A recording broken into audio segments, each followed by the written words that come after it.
L'aide à la presse est devenue aujourd'hui une nébuleuse, en ce sens que c'est l'argent des Sénégalais qui sont donc en droit de connaître la clé de répartition de cette aide et également la liste des bénéficiaires.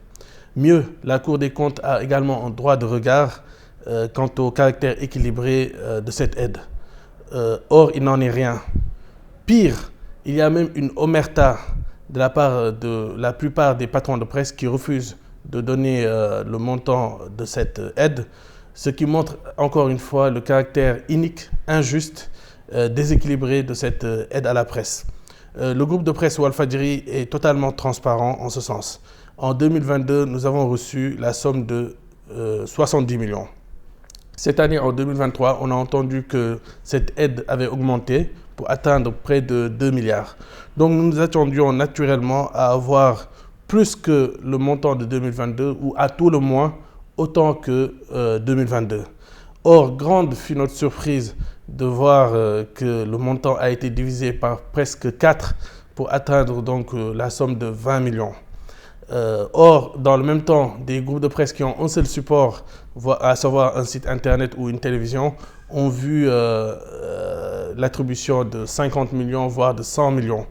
Donc, nous avons donc exprimé notre incompréhension au niveau du ministère de la Communication et on nous a expliqué que Walfadjri a été sanctionné par l'État du fait des différends qu'il a eu cette année et qui lui a valu donc à 2 reprises la coupure de son signal. Il faut savoir que le ministre de la Communication, Maître Boussa Bocar Thiam, est un avocat. Il n'est pas sans ignorer cette règle de base en droit qui dit « non bis in idem ». On ne sanctionne pas 2 fois sur les mêmes faits. Donc aujourd'hui, le caractère injuste de l'allocation de Walfadjri dans l'aide à la presse est établi. Surtout que les textes qu'ils ont institués prévoient une pénalité qu'en cas de sanction du CORED. Or, Walfadjri n'a jamais été sanctionné par le CORED. Également, ils ont complètement fermé les voies du dialogue, que ce soit le ministre de la Communication qui ne répond pas au téléphone, que ce soit le président de la République ou même le Premier ministre qui aspire aujourd'hui à être président de la République, c'est le blackout total. Ils n'ont aucune considération pour le groupe de presse Walfadjri.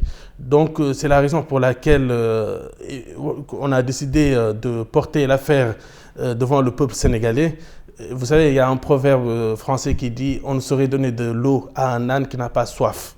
Donc par conséquent, c'est les Sénégalais à arbitrer de ce différend. Vendredi prochain, nous comptons faire un point de presse. Ensuite, le dimanche, un sit-in et nous terminerons naturellement par une vente aux enchères des biens de Sidy Lamine Niasse. C'est une mesure qui est douloureuse, c'est une mesure qui est même difficile, mais c'est une mesure aujourd'hui qui est nécessaire parce que le gap aujourd'hui représente plus de 50 millions et pour une presse indépendante qui ne bénéficie pas de la publicité de l'État, c'est vital. Et je pense que c'est préférable aux plans sociaux, aux mesures de licenciement économique qui malheureusement seront inévitables dans l'avenir puisque l'État continue en tout cas à exercer une injustice inouïe à l'égard de Walfadjri.